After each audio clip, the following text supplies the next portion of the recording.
Hey dear friends, this is doctor Preeti Batra और अपने इस चैनल पे हम बात करते हैं लॉ ऑफ रेजोनेंस की, मैनिफेस्टेशन की एंड लॉ ऑफ अट्रैक्शन की। अच्छा, यूं तो हम सभी को ऐसा लगता है कि हम सब डिजर्व करते हैं एक बहुत बढ़िया लाइफ, एक लाइफ जो कि एक सेलिब्रिटी जीता है ना। हम सभी को लगता है कि हम एक डिजर्व करते हैं ऐसी लाइफ, लेकिन कभी कभी हमको ऐसा लगता है कि क्या हम उस लाइफ के लायक हैं भी कि नहीं, राइट? यानी कुछ चीजें जो हमको रोक रही होती हैं, तो कैसे समझें कि क्या रोक रहा है हमको अपनी उस मैनिफेस्टेड लाइफ की तरफ जाने से। ठीक है, तो आज का वीडियो होने वाला है अपने मेंटल ब्लॉक्स को समझने के लिए, क्योंकि एक बार ये ब्लॉक समझ में आ गए ना, तो हमको ये समझ में आ जाएगा कि एक्चुअली हमको क्या करना चाहिए सो दैट हम अपने जो मैनिफेस्टेड गोल्स हैं उनको जल्दी अचीव कर सके। ओके, तो आपको किस तरीके से उनको अचीव करना है? By understanding the blocks. अब कैसे हमको ये ब्लॉक समझने हैं? तो सबसे पहले तो जो है ना, आपको चेक करना पड़ेगा कि आपकी सिचुएशंस जो आपके सामने आ रही हैं वो किस टाइप की सिचुएशंस आ रही हैं। ठीक है, so check your situations, this is the first thing that you need to do. यानी कि आपको ये देखना है कि मेरी लाइफ में जितनी भी सिचुएशंस आ रही हैं, उन सिचुएशंस के अंदर मेरा जो बिहेवियर है वो कैसा होता है, उन सिचुएशंस के अंदर मैं किस तरीके से लोगों के साथ डील करती हूँ या करता हूँ। ठीक है, अब ऐसा हो सकता है कि आपकी जो सिचुएशन है ना, उसमें आपकी ऑलमोस्ट क्लोज टू हर तीसरे दिन चौथे दिन जो है ना किसी के साथ में झगड़ा हो जाता है। ठीक है, और जैसे ही झगड़ा होता है ना, तो आपको ऐसा लगता है कि यार मेरी लाइफ जो है ना वो अजीब सी होती जा रही है, क्योंकि ना मैं हमेशा एक ऐसी सिचुएशन में खुद को पाता हूँ जहां पर मेरे को गुस्सा बहुत आता है, राइट? तो दैट मीन्स कि आपका वो जो गुस्से का इमोशन है ना, वो यानी कि जो आपकी फीलिंग है, गुस्से वाली फीलिंग है, उस फीलिंग के कारण हम बार बार उसी टाइप के लोगों को अट्रैक्ट कर रहे होते हैं अपनी लाइफ के अंदर। क्यों? सिंपल सा इसका रूल है लॉ ऑफ अट्रैक्शन का, कि जो कुछ भी आपके माइंड को जो भी कुछ आपका माइंड ढूंढ रहा होता है ना, वो उसको ढूंढ ही लेता है। फॉर एग्जाम्पल, अगर लेट्स से आप मॉल जा रहे हैं, ठीक है, मॉल गए और मॉल में बहुत भीड़ है, लेकिन अचानक से दूर से किसी ने आपका नाम पुकारा, तो पीछे मुड़ के तो आप जरूर देखेंगे, राइट? तो इसका मतलब ये हुआ कि जैसे ही आपका नाम लिया जाएगा ना, क्योंकि आपके सबकॉन्शियस माइंड में वो प्लेस्ड है, इसीलिए आप उसको पीछे मुड़कर अपने आप को मतलब जस्टिफाई करने की कोशिश करेंगे, look I am so and so, right? तो सिमिलरली जब भी हमको ये वाली फीलिंग की हैबिट पड़नी शुरू हो जाती है ना, यानी कि विद प्रैक्टिस आप चेक करें, क्या ये सिचुएशन हर थोड़े दिनों में आ रही है? क्या इस सिचुएशन में मैं हर थोड़े दिनों में खुद को जो है ना महसूस करती हूँ या करता हूँ कि हर थोड़े दिनों में मेरा ये वाला इमोशन मुझे आके स्टक कर देता है? हर थोड़े दिनों में कहीं ऐसा तो नहीं हो रहा शायद मेरे पेरेंट्स के साथ झगड़ा, या मेरी वाइफ के साथ, या मेरे हस्बैंड के साथ में झगड़ा, या किसी के साथ में भी ना एक वो झगड़े वाला जो सिचुएशन है, क्या ये सिचुएशन बार बार आ रही है मेरी जिंदगी में? बस समझ जाइएगा कि आपको अपने पैटर्न्स को, यानी कि आपको अपने ब्लॉक्स को ना यही से समझना है कि आपका एग्जैक्टली ब्लॉक है क्या। ठीक है, क्योंकि ये जो सिचुएशन है ना, ये एक पैटर्न क्रिएट कर रही है, अपना पैटर्न क्रिएट कर रही है इन द सेंस हर थोड़े दिनों में वही सिचुएशन रिपीट हो रही है आपके साथ। ठीक है, तो चेक कीजिए कि आपकी लाइफ में आपका रिपीटेड पैटर्न क्या है, और उस रिपीटेड पैटर्न में क्या फील कर रहे हैं आप, क्या बार बार वो चीज फील कर रहे हैं। अब सेकंड चीज जो हमको यहाँ पर नोटिस करनी है, वो ये नोटिस करनी है कि बार बार उस सिचुएशन को फील करने का मतलब ये है, मेरा मीनिंग में क्या दे रहा हूं इस सिचुएशन को। ठीक है, यानी कि आपने चेक करना है your meaning to that situation, which means कि आपको ये लग रहा है कि मैंने अपनी इस सिचुएशन की जो इंफॉर्मेशन है वो तो ले ली। ठीक है, यानी कि मेरे किसी बॉस के साथ में लेट से झगड़ा हो गया, हर 2-3 दिन में जो है ना मेरे पेरेंट्स के साथ में झगड़ा हो जाता है, या मेरे फ्रेंड्स के साथ में हर थोड़े दिनों में ना किसी को मनाने जाना पड़ता है।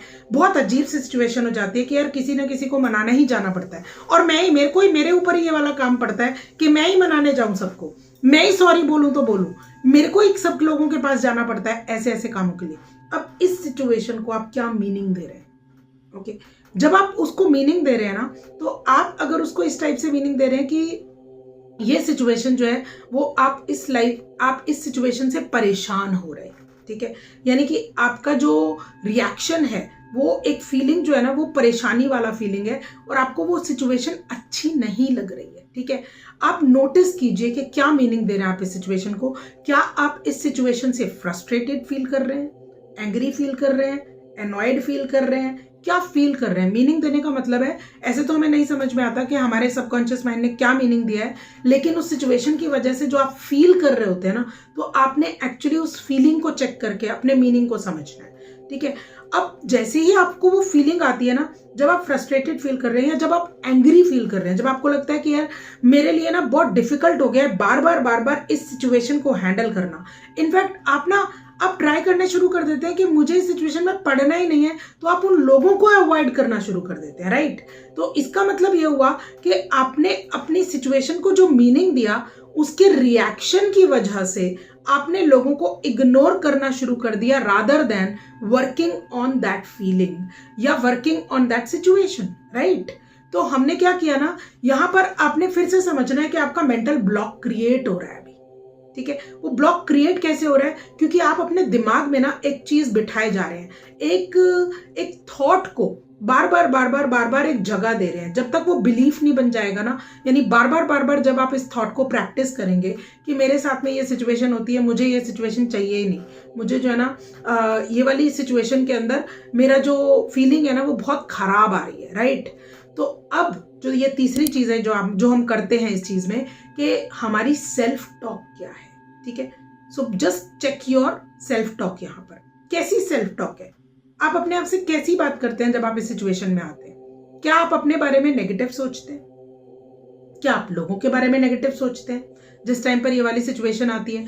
सो सेल्फ टॉक का कोई ये मतलब नहीं है कि आपने खुद से बात करनी है, यार प्रीति तूने तो ये कर दिया, ऐसे कर दिया, उसने तो तेरे साथ वैसा कर दिया। ये सेल्फ टॉक जरूरी नहीं है कि सेल्फ टॉक आप आपस में बोल कर रहे हैं। एक्चुअली वो सेल्फ टॉक ना आपके मन में चल रही है। ठीक है, यानी कि आपके मन में जब आप कुछ और नहीं कर रहे होते हैं, कहीं और बिजी नहीं होते हैं, तो खाली टाइम पे ना आपका बार बार माइंड उस झगड़े पे जा रहा है। और जैसे ही उस झगड़े पे जाता है या उस सिचुएशन पे जाता है ना, उस टाइम पे हमको ऐसा लगता है कि ये वाली सिचुएशन को मुझे अवॉइड करना चाहिए। तो आप अपने आप से पूछिए कि आप क्या पूछ रहे हैं अपने आप से, किस तरीके से बात कर रहे हैं, आपका मन आपको क्या प्रतिक्रिया दे रहा है, यानी कि रिएक्शंस दे रहा है। बिकॉज जब आप इस सिचुएशन में जाते हैं, आपका मन क्या कर रहा होता है, डोमिनेटिंग वाइब क्या कह रही होती है। आप इस सिचुएशन को अवॉइड करना चाहते हैं, आप इस पैटर्न को इग्नोर करना चाहते हैं, आपको ऐसा लगता है कि इस सिचुएशन में घुसने की बजाय इससे तो बेटर है कि मैं ऑफिस ही ना जाऊं, या इससे तो बेटर है कि मैं जॉब चेंज कर लूं, इससे तो बेटर है कि मेरे को जो है ना मेरी लाइफ में किसी और जगह पे मैं चला जाऊं, एटसेट्रा एटसेट्रा एटसेट्रा। तो ये जो सेल्फ टॉक आपकी हो रही है ना, ये सारी इशारा कर रही है एक नेगेटिव आउटकम की तरफ। तो चेक कीजिए, कहीं मेरी सेल्फ टॉक मुझे एक नेगेटिव आउटकम की तरफ तो नहीं लेके जा रही है। फिर उसके बाद चेक कीजिए, क्या मैं इस आउटकम को बदल सकता हूं या बदल सकती हूं। तो अब चेंज क्या करना पड़ेगा, तो चेंज ये करना पड़ेगा कि ये जो पैटर्न बना हुआ है मेरी जिंदगी में, ये मुझे मेरे मेंटल ब्लॉक्स क्रिएट करने के लिए जो है ना नहीं बना है, बल्कि ये मुझे एक लेसन देने आया है। ये पैटर्न मेरी लाइफ का, ये सिचुएशंस मेरी लाइफ को मुझे ये सिखाने आई हैं कि मुझे किस तरीके से बिहेव करना है इस सिचुएशन में। ठीक है, अब हो सकता है कि हर थोड़े दिनों में आपके पेरेंट्स के साथ आपका झगड़ा हो रहा हो, तो अब आप उस सिचुएशन को ध्यान से ऑब्जर्व कीजिए और उस रीजन को देखिए कि जिस रीजन पे झगड़ा हो रहा है। क्या कुछ ऐसी बात है जिसमें पेरेंट्स जो है ना वो आपको बार बार इंसिस्ट कर रहे हैं, कुछ आपकी बेनिफिट की बात बता रहे हैं, लेकिन क्योंकि आपके माइंड ने वो काम रोज रोज नहीं किया होता और आप उसके लिए हैबिचुअल नहीं हैं, इसलिए आप उसको रेजिस्ट कर रहे हैं। तो आपको अपनी ही रेजिस्टेंसेस को समझना है, अपनी इस फीलिंग को समझना है, और इसको समझने के बाद में ना सबसे पहला काम क्या करना है, अपनी सेल्फ टॉक बदल दीजिए। ठीक है ना, यानी कि सेल्फ टॉक में अभी तक तो ये लग रहा था ना कि आप नेगेटिव आउटकम की तरफ जा रहे थे कि मैं इसको अवॉइड कर लूं, तो अब आपने ये देखना है कि मुझे ये वाली जो सिचुएशन है वो मेरी लाइफ में बार बार क्यों आ रही है। ठीक है, और अब सेल्फ टॉक में फिर से जाना है और खुद से पूछना है कि क्या इस सिचुएशन को बदलने के लिए मुझे अपने अंदर कोई छोटा सा चेंज लाना पड़ेगा। अगर मैं ये चेंज ले आऊं तो क्या ये सिचुएशन बदल जाएगी। अगर मैं खुद से, यानी कि अपने आप को सेल्फ सैबोटेज ना करके ये सोचकर कि मेरी वजह से ये झगड़े हो रहे हैं, या मैं खुद ही इग्नोर कर लूं, या फिर मैं खुद ही अवॉइड कर लूं इन सिचुएशंस को, तो उससे मेरा काम नहीं बन रहा, तो क्या मैं अगर अपना रिस्पॉन्स बदल दूं तो क्या मेरा काम बन सकता है। क्यों? रीजन क्या है इसका रीजन क्या है कि अगर मैं आपसे बोलूं भाई don't think about a pink penguin, ठीक है, don't think about a pink penguin, अरे मैं कह रही हूं ना एक पिंक पेंगुइन के बारे में तो बिल्कुल ही मत सोचो। अब आपके दिमाग में जो है ना वो जो ब्लैक एंड व्हाइट कलर का पेंगुइन है वो तो आएगा ही, साथ में एक पिंक कलर का पेंगुइन भी आएगा। क्यों?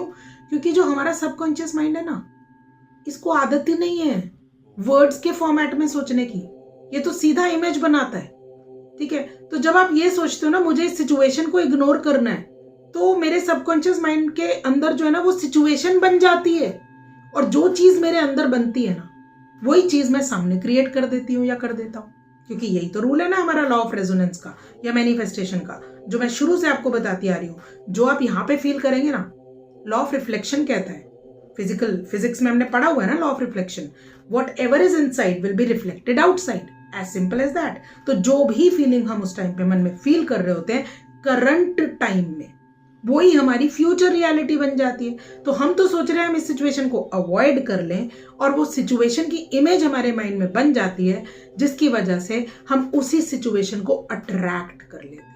हम उस इमोशन में क्योंकि बार बार रह रहे हैं, उस एंग्री, फ्रस्ट्रेटेड, सैड, उस इमोशन में हम बार बार जा रहे हैं, तो हमें उसकी आदत पड़ जाती है। और सबसे पहले जैसे ही वो हमारे माइंड को समझ में आता है ना कि ओके ये तो मेरा यूजुअल पैटर्न है, यानी कि मुझे तो इस पैटर्न में जाना ही जाना है, तो हमारा माइंड हमको लेके जाता है ऐसी सिचुएशंस की तरफ या फिर ऐसे लोगों की तरफ जिनके साथ में हम उस इमोशन को यानी कि फिर से फील कर सके, ठीक है। तो रीफिल नहीं, फील कर सके।